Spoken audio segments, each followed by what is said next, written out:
Hello and welcome to this professional development video series on strength-based IEPs. In this session, we'll discuss action plan meetings. My name is Brent Elder. I'm an assistant professor in the Interdisciplinary and Inclusive Education Department at Rowan University.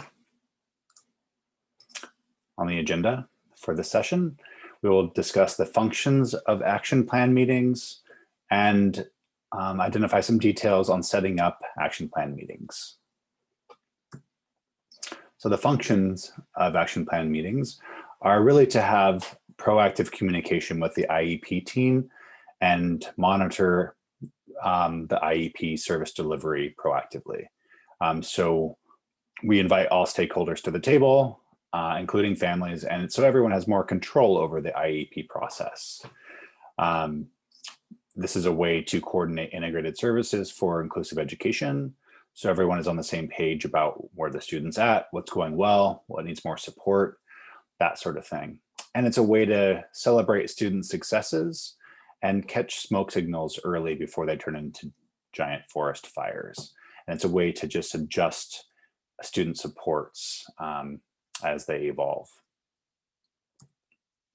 So in order to set up some action plan meetings, one approach I suggest is getting an information letter out to parents. This is particularly important for parents who are new to a school. And so that introduces that kind of concept behind what action plan meetings are. In that letter, it specifically describes that action plan meetings are a way to develop proactive inclusive education supports. So it presumes that the student is going to be placed in an inclusive education setting. The letter provides choices for the days and times parents want to meet. Obviously, this is dictated by when teachers and administrators are available and members of the IEP team are available to meet. But that is something that can be worked out at the school site. This process infuses a strength-based approach into writing IEPs. So the student is discussed in strength-based ways throughout, which leads to writing strength-based IEPs. The team typically meets every 6 to 8 weeks, depending on the support needs of the student. And that could obviously be adjusted. And meetings typically are like 30 to 45 minutes. It's not necessarily a parent-teacher conference, though parent-teacher conferences could be action plan meetings, but these meetings are just really quick check-ins where the gen ed teacher says what's going well, what needs more support. The parents talk about what's going well, what needs more support.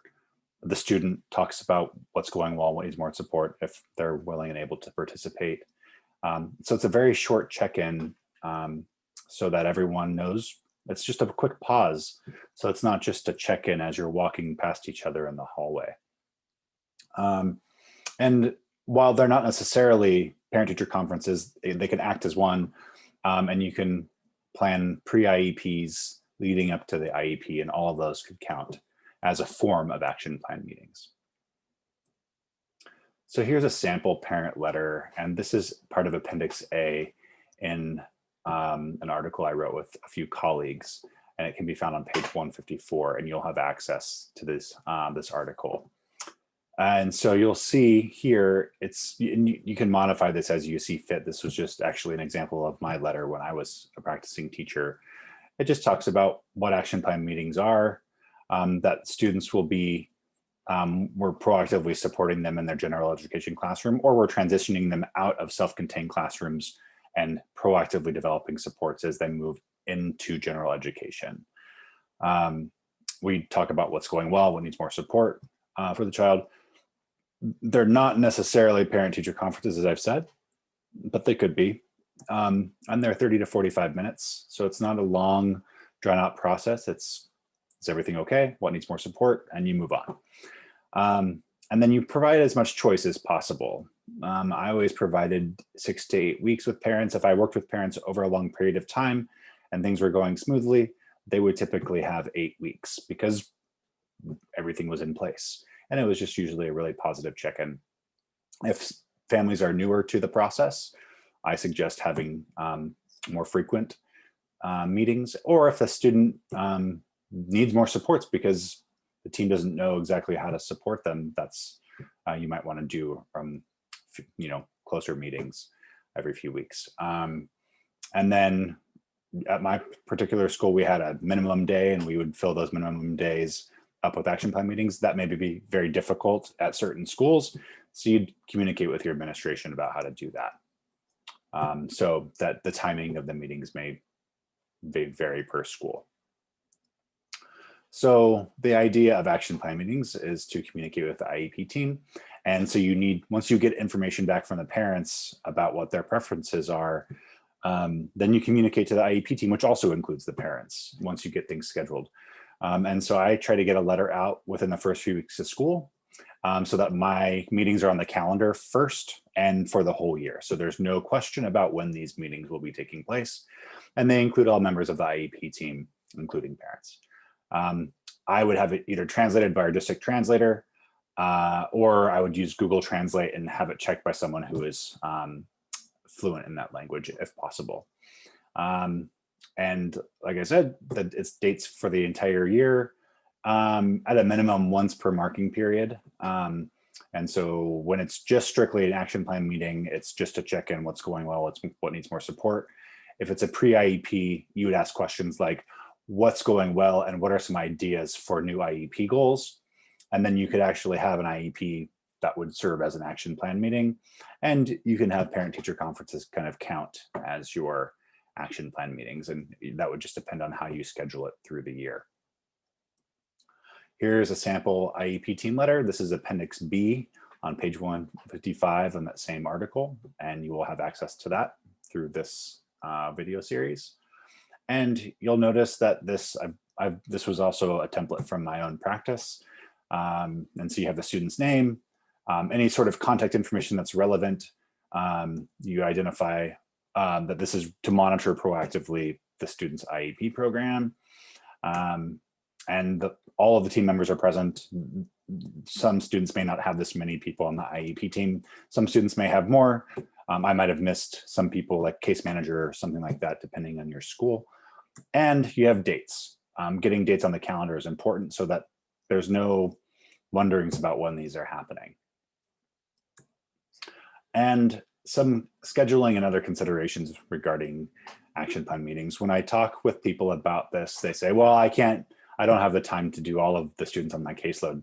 I say, that's fine. Start small, start with one family. Start with a family who's eager to collaborate and really wants more communication. Start with one student who has particularly complex support needs that you're curious about how to support better because of the complexity and the nature of their disability.